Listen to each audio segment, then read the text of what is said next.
from the very early days when I was writing this, I had this really strong image in my mind that I was taking something really important and I was kind of wrapping it up.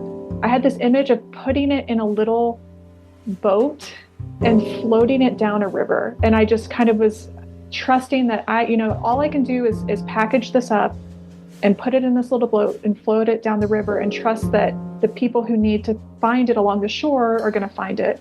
And it was kind of a meditation, a visual image that I was holding on to. And so at this point of the journey, I feel like my hand is on the stern of the boat and I'm letting go. And it's a wonderful feeling. I feel like it's not my book as much anymore as it belongs to the readers who are going to find it. Everyone, welcome back to Living the Next Chapter, another great author on the podcast, as always. And I'm so excited to talk to authors and learn about their journey as a writer and putting their story out into the world. And Gina's here to talk about Forces of Nature and her new book. It's exciting. It's coming soon, and we're excited about that. And we're going to get to know a lot more about Gina on the show. Gina, welcome to Living the Next Chapter. Thank you. Thanks for having me. It's great to have you here. For those listening at home and wherever you are today, can you let everybody know where you are in this big world of ours, Gina? Yes, I live just outside of Boulder, Colorado. So right on the edge of the Rockies. Oh, come on. Right? It's wonderful. So how far from your house to be standing in front of the Rockies and see them in their grandeur? How far? I can see them from my house. The foothills start about 20 minutes west of me, so I can kind of hit the trails on a moment's notice, which is nice. And then if you want to get up higher into the mountains, it's a little less than an hour. Wow. Beautiful. That's amazing.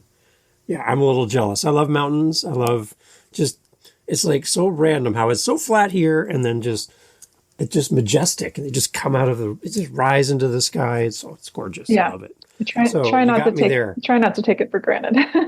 No. And I notice when I look at the cover of your new book, I see mountains. Does that kind of go together there? Yeah, that's not a coincidence. I think one of the themes of the book is how nature mirrored my experience. So the landscape kind of served as a mirror to the experiences that I had. And it also was a vehicle for healing, and continues to be. I think anytime things are difficult in life, getting outdoors and kind of connecting with nature and the mountains is really, really healthy and beneficial. Amazing. So your book comes out in May. It does, yeah. That's right. Yeah. So tell us about Forces of Nature. Give us an overview of the book, and then we're going to jump into the story behind the book. Yeah. So my older brother had a rare genetic condition that caused him to be really, really loving one minute and really violent the next. And when he died very suddenly at age 43, I was left with some questions. The biggest question was what happened, which I think people can identify with. Anytime somebody dies really suddenly, you want to know what happened. But also because of his disability, which included some intellectual disabilities and developmental disabilities, I had some questions like, did he know that I loved him? Was he capable of feeling and understanding that love? What did he think of our relationship? Was he able to kind of hold the idea that somebody could fear him and also love him? And then I also wondered if I had done enough as a sister and as a caregiver, and, if the systems that were designed to protect him had failed in some way. So some of those questions had answers and some did not, but my memoir was kind of me following the beam of a flashlight towards those questions, kind of writing towards them. And what I came to understand was the questions about Alan and the questions about what happened to him were really a question about what happened to me and what happened to us growing up. And so the book looks at that. It looks at what happened to him, what happened to us, what it was like to grow up alongside somebody who had intense medical and behavioral needs and special needs. Um, and in the end, it kind of became a book that answered a question for a lot of people, which is, how do you navigate growing up in a complex family where somebody else always needs more? How do you find your voice and your path in the world? Yeah, because everyone's struggling with identity as well. Every day, all of us are struggling to find our place in the world, but then to find our place in a world where someone's needs might overarch your needs in the moment, and you're kind of relegated to possibly second place in the family because this other person requires more help and more assistance. Then, yeah, that must be a struggle to find your identity even within your own home. Then, so this was your whole life growing up like this. Then this has kind of been your path from the beginning. Then, yeah, and there were some things that were very specific to me and very unique to my story, but there are things that I think a lot of special needs siblings can identify with. For me, my parents split when I was about 5 years old. So I kind of stepped into the parental role in supporting my mother from a very young age. And she also had some untreated mental illness that prevented her from showing up as well as I think she wanted to. So it definitely defined my entire childhood. And it was normal because I didn't really know anything different. But as I got older, I kind of was looking for other stories that reflected that experience, the sibling experience, especially. And there just isn't much out there. There's a lot more being written about disability, and there's a lot more about parenting kids with disabilities, but the voice of the sibling is still not being heard as much. So essentially, I wrote the book that I wish that I had as a gift maybe to my younger self, and hopefully a gift to anyone else that might need to read it. So how did the family dynamics, like, was your brother older than you, younger than you? Kind of explain a little bit of that dynamic as well. Yeah, he was 3 years older than me. So I was born into what I call kind of the after. I think there was probably a before and after moment for my parents where, things were okay and then they weren't okay when he was born, and they realized that he had some really intense needs and some severe disabilities. So he was 3 years older than me, and we have a younger brother who's also typically developed, who's 2 years younger than me. So it was an interesting dynamic because even though Alan was 3 years older than me, developmentally, I surpassed him at a pretty young age. So I kind of had the experience of being a middle child, but also the oldest child. Wow. And it was it lent some confusion to him too, because, he didn't understand intellectually why his younger sister was in charge and why his younger sister was taking care of him. And that was a point of frustration for sure too. So tell me more about him as a person. What stands out from your memory growing up with him? And you talk about there's times where he's extremely loving. Let's focus on that for a moment. What kind of things would he do within your home and with you, the two of you, that made you feel warm and safe with him? Yeah, he loved animals. It's interesting, if you know anything about Prader-Willi, it's a rare condition, but there's a few things that are kind of hallmarks of that condition. And one of them is kind of an obsessive behavior pattern or obsessive compulsive disorder. And his obsessions were actually really wonderful.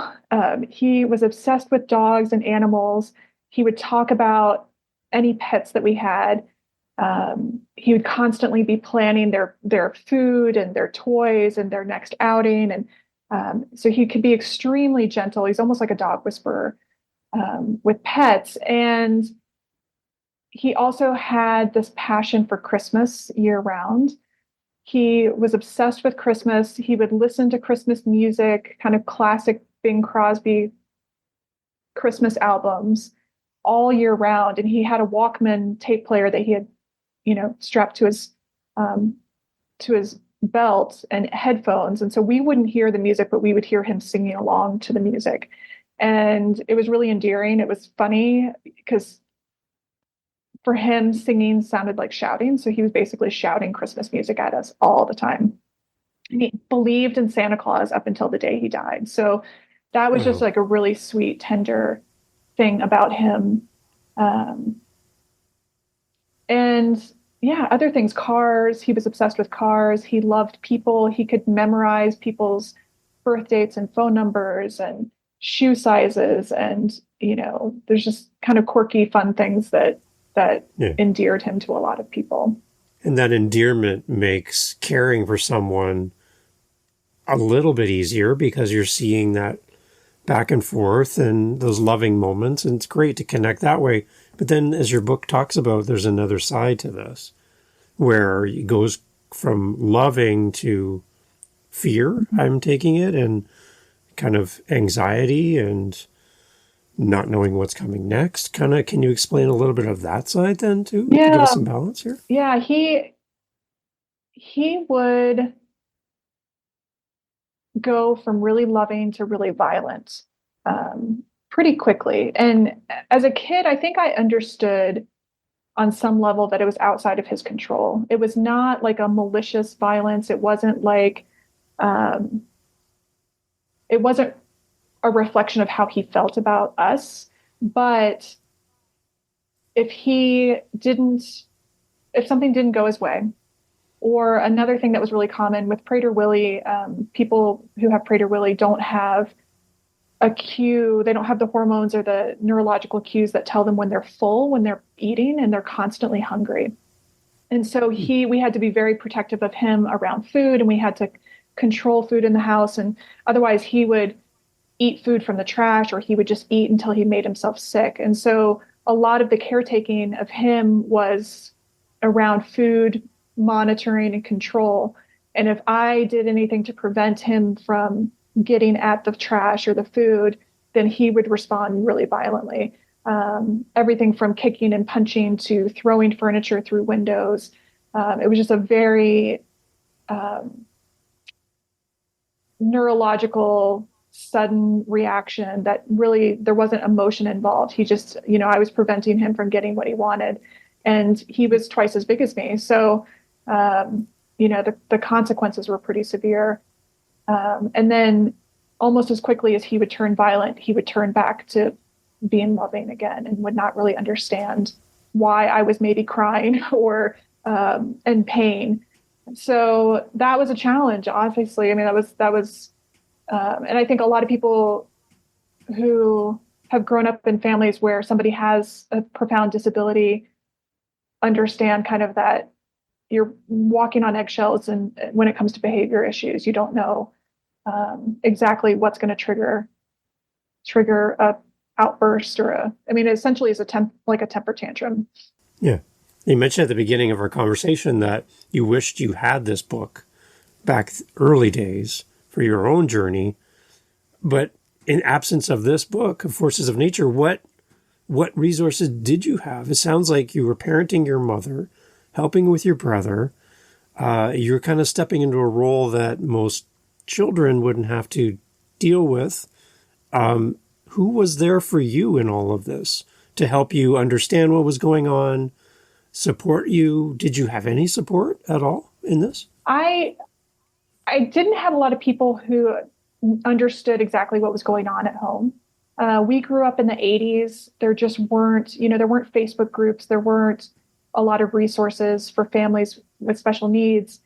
And what I ended up doing was kind of pouring myself into school as a way of getting my needs met. I think I figured out at a pretty young age that I could get some attention from my teachers if I performed really well in school. And so I was an overachiever from a very young age. I would spend time at friends' houses whenever I could. Again, I didn't necessarily tell them. I didn't confide in them and tell them what was going on at home, but I soaked up that energy if I was over at a friend's house and their parent made me a sandwich. They're like little gestures that I just feel like I soaked up like a sponge because I wasn't getting that at home. And then as I got older in high school, there was some intervention from some of the school counselors who were aware of the physical abuse that I was, experiencing at home. And so I kind of found my way to some therapists and, some safe adults in high school. But up until that point, it was really just kind of school was my outlet. Yeah. Well, because that's the part, like, it's one thing to be giving and helping people and serving others, your mom, your brother, but at the same time, something has to fill up your cup. You got to get, you have a lack of knowledge, a lack of experience. You don't know what you're dealing with here, and you're not a doctor. You don't have that kind of medical background to understand and figure out how you can best be the support that everyone in your family needs, especially at a young age. So to have a book like Forces of Nature, you think this would have been helpful then? I do. Yeah. I mean, it's definitely written for adults. So at a young age, it wouldn't have been a resource, but I think it shows how you can kind of set boundaries and assert your own needs in a family where somebody else always needs more. And that's not just for people who have siblings with disabilities. I think that's true in families where maybe there's addiction or mental illness or chronic illness. I think there's a lot of dynamics where there might be somebody who kind of has to take a back seat because, somebody else in the family needs more. And so having the permission to voice your own needs, to identify your own needs. I mean, a lot of my process was as an adult learning to identify what my needs are, because I think I had muted them for so long that I wasn't even aware. Sometimes I wasn't even aware if I was hungry sometimes, because I think I was so focused externally on what everyone else needed. So that was a process too. It was just kind of learning to voice those needs and fill them for myself. So what was the origin for writing the book? When did you realize that this book was inside of you and that you needed to share the message? Take us back to the beginning of writing the book. How did this start for you then? I've always been a writer. My adult life, I've been a professional writer in different capacities, mostly as a travel and outdoors writer for different magazines. So writing has always been an outlet for me. But when Alan died, I found that I just really kind of wanted to chronicle what I was going through, not just in the aftermath. The book kind of follows the 10 months following his death, kind of the aftermath of what happened then. But then I wanted to document our childhood because I felt like, with him gone, it's up to me to make sense of what happened and who we were to each other. And I kind of tested the waters with an essay I wrote for the New York Times in 2018, where I wrote about, the title was Mourning the Loss of a Sibling Rival. And so I was writing about the experience of losing a sibling who had disabilities and some of the things that people said to me immediately after he died, which was that I might feel relief that I don't have to take care of him into old age. I think there were some people that thought that in the midst of the grief that I felt, that I might also be relieved of that burden. And that wasn't my experience. And so I wrote about that for the New York Times. I wrote about just kind of the complicated grief, the mixed feelings that came with his death. And I was really surprised by the response to it. I was expecting to hear back from other typical siblings who have siblings with disabilities. And what I heard was from the other people I was just talking about. I heard from siblings of people who suffered with addiction or mental illness, or people who just didn't feel seen in their family for one reason or another. And once I saw that and saw how it resonated with so many different types of complicated families, that's when I really felt like I needed to finish the story and write the book and put it out there. Wow. What are you proud of about having the book coming out? There's got to be a part of you that goes, I did it, which is a big thing, but proud of the fact that the book's going to help people. What's exciting for you as the author, knowing that this is going to end up in the hands of somebody who needs it? I mean, that's really it, is the connection piece. It is publishing, as you know, is a long road. And so there is the pride that I feel in the accomplishment. But at this point, I'm just really excited for it to get to the people that need it the most. And I'm excited to connect. I mean, I think one thing that's really common with any kind of grief is that it feels really isolating. Even if you know intellectually that other people have been through similar experiences, I think when you're going through it, it just feels like no one understands, or you might be alone. And so having this book putting it in the hands of somebody else to help them feel less alone. But then also like their stories reflected back to me encourages me and helps me feel less alone too. So there's just this, I'm looking forward to in-person events and kind of being face to face with some people who hopefully will benefit from reading it. And celebrate the memory of Alan as well. Yeah. And, yeah. you know, that's another piece of it, I would think too, right? Absolutely. Yeah. The whole time I was writing the book, I was asking myself, you know, would he, and it's an interesting thing to think about because I don't know intellectually how much he would understand of this, but I had that in my mind. How much am I honoring him with this story? Am I kind of capturing him as completely and truthfully as possible? Would he be proud of it? So in the writing process, I know I've talked to authors before, and they've said that there's things that didn't make it into the book that was a wrestling between, should I include it, should I not, or do I have enough room to include it, do I not? And there's some things that just don't make it into the book that might spark a future idea for another book or other things that they can do around content. But is there anything that stands out to you that you wished you maybe had included or you purposely didn't include? Just to give the idea to the readers and the other authors listening that, you know, when you're writing your book, there are going to be things that you're going to have to kind of let go of and not include. Anything in there that you're kind of wrestling with as an author? Nothing that I'm wrestling with, but I do think, especially with memoir, you have to go through this process where you kind of decide where the guardrails are. Where does my story end and one of my other family members' stories begin? Obviously, my story includes other people, so I am writing about them to an extent, but you know, you have to make some decisions about where am I creeping into somebody else's perspective and somebody else's story. And that's, you know, that's where I kind of drew the line. And then, yeah, of course, there's things that don't fit. I mean, I think we had a really eventful, rich childhood, and I tried to choose incidents and scenes that were kind of emblematic of the experience as a whole. But yeah, there's definitely things that don't make it in, for better or for worse. I'm sure there's some happy memories that didn't make it in, and there's some darker ones that I did not include as well. Yeah, yeah. And then I guess that's the hard part when you're writing is how to capture the story without leaving out key elements that would be necessary to explain or have part of the story. So I'm glad to hear that you work through that. Did you have anybody helping you in your journey as an author? Did you have any inspiration to kind of help you through the path? I'm hoping to inspire other authors through the podcast and learning from a fellow author. So any resources or any things that helped you as an author might help them as well. Anything come to mind? Yeah, I participated in some workshops early on.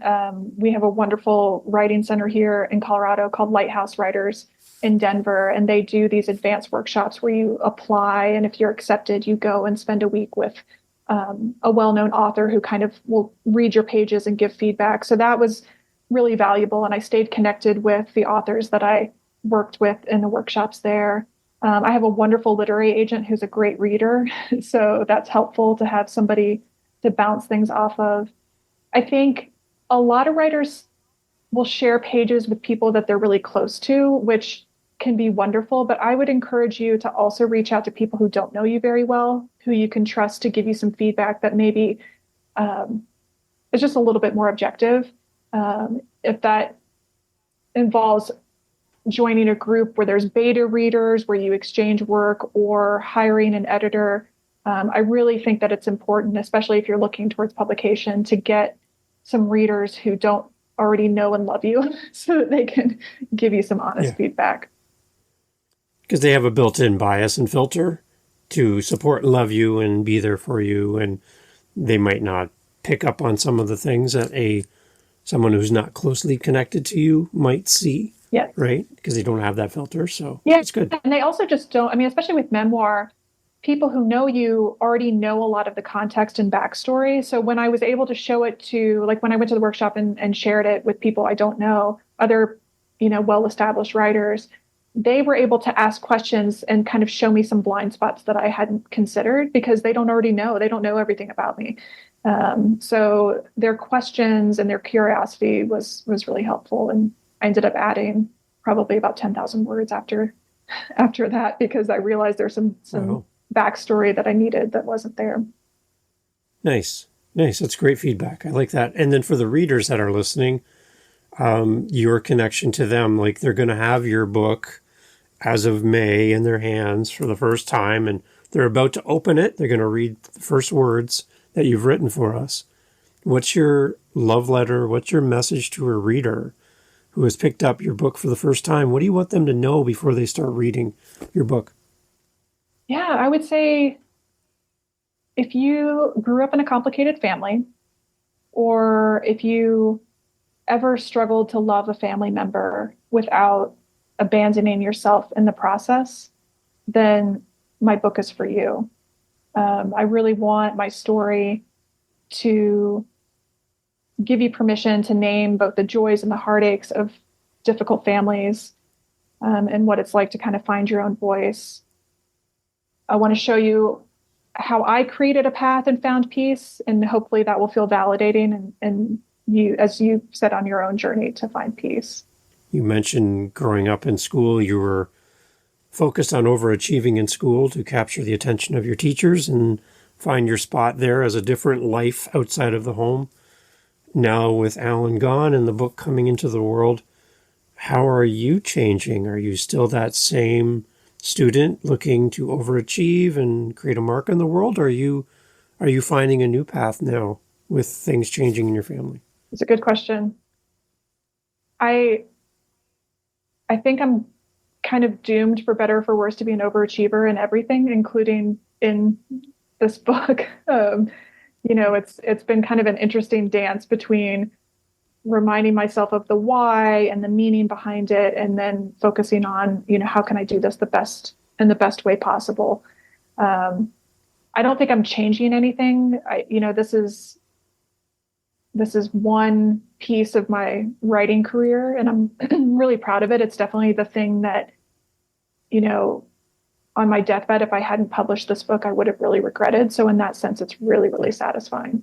Yeah, because I know a friend of mine would be a self-admitted overachiever, and for him, he very seldom celebrates any form of success because he's always on to the next thing. And he very rarely takes a moment to go, but I did the thing that I set out to do. I did accomplish it. And before I jump to the next thing, I need to slow down and go, I'm just going to take this in. I'm going to celebrate the fact that I did the thing that I set out to do. And for you writing the book, you've achieved it. It's going to be here in our hands shortly for us to celebrate with you.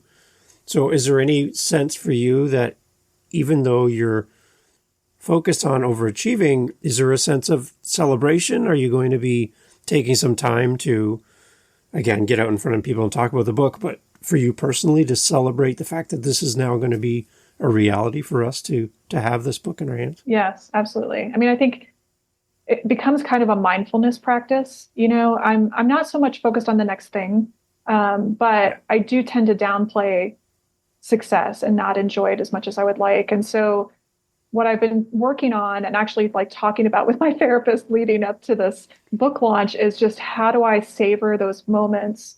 And it's, some of the moments are big and some are small. Like when my first copies of the book arrived in the mail, just having it in my hands, just taking a moment and just saying, enjoying that and kind of holding it to my chest and really taking that in. When I get feedback from some of the early readers, just really taking a moment to kind of take that in and consider the thoughtfulness and to trust their praise too, I think is part of it. To trust that they're not just being nice and that they are saying these things because they actually really did enjoy the book and connect with it, which means that I've done what I set out to do. When I was a young parent, a young dad with my firstborn, somebody came up beside me once and said, get used to the idea that your heart is going to beat outside of your chest for the rest of your life, in that you now have this new life. They're going to go places and do things you'll never do. And your heart will no longer be beating inside of you. As an author, I kind of see it the same way.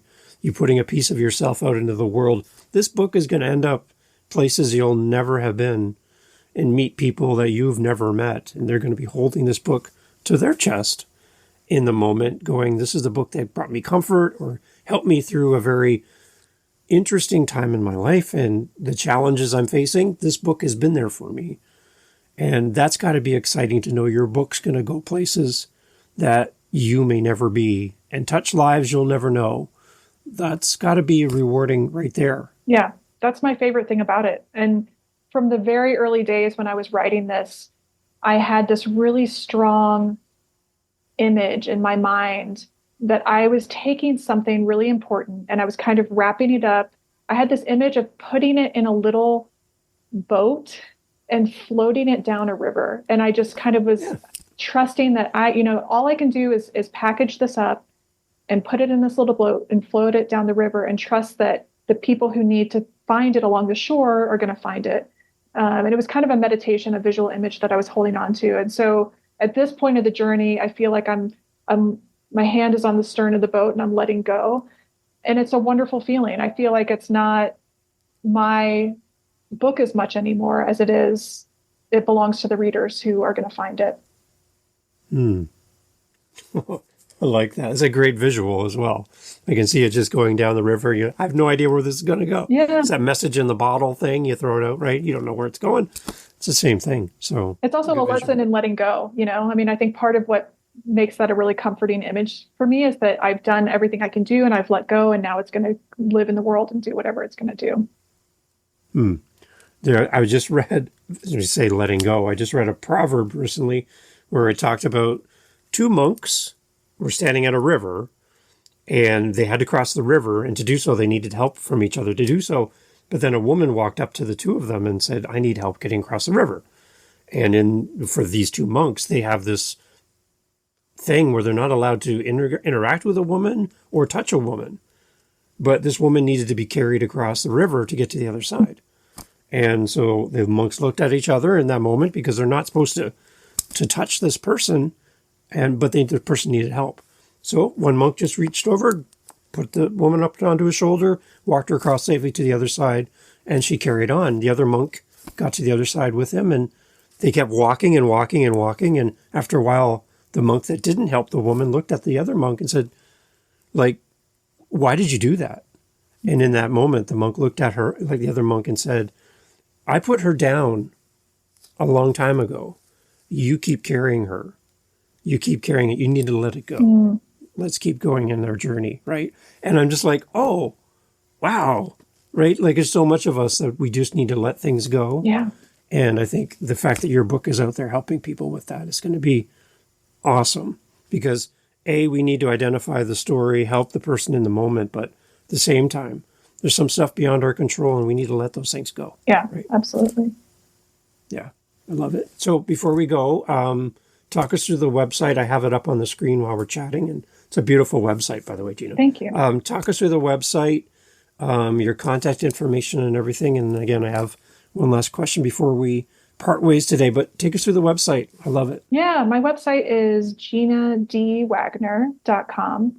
And there's information about the book. There's some news and events. If you happen to live in Colorado or Georgia or Arizona, I'm going to be doing some bookstore events. And I would love for you guys to come out.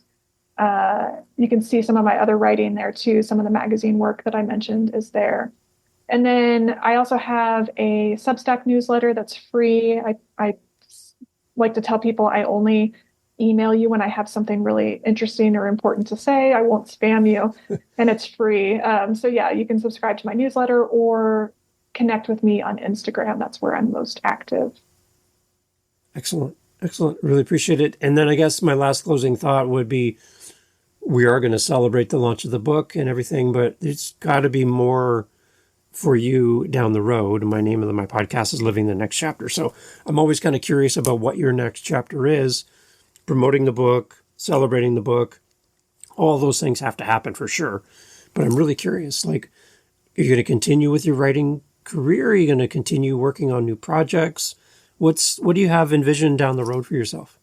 Yeah, I have been working on a bunch of essays around what I'm calling the intersections of nature and nurturing. So going back to earlier in our conversation where I talked about how nature can really reflect the human experience and it can provide a lot of healing. I've been writing a lot of essays kind of in that vein a few of them have already been published, and I'm thinking about a few more and potentially pulling them all together into a collection.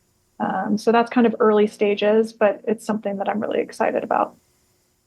Excellent. Awesome. And we'll have information through your website on that as well to follow along? Yep, absolutely. Good. You can see some of the essays that I've already written, and then as that project goes on, I'll post about it there.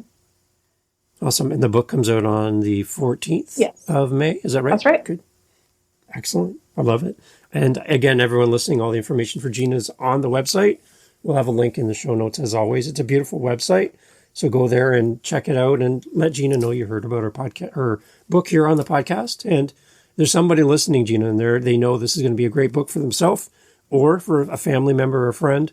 So we're encouraging them to share this podcast with them. And I would encourage everyone that buys the book, please, when you buy it, leave a very detailed, amazing review for the book so that more people will find the book and find a great resource that'll help them on their journey as they support their loved ones. Gina, I really appreciate you being on the podcast. Thank you. I really enjoyed it.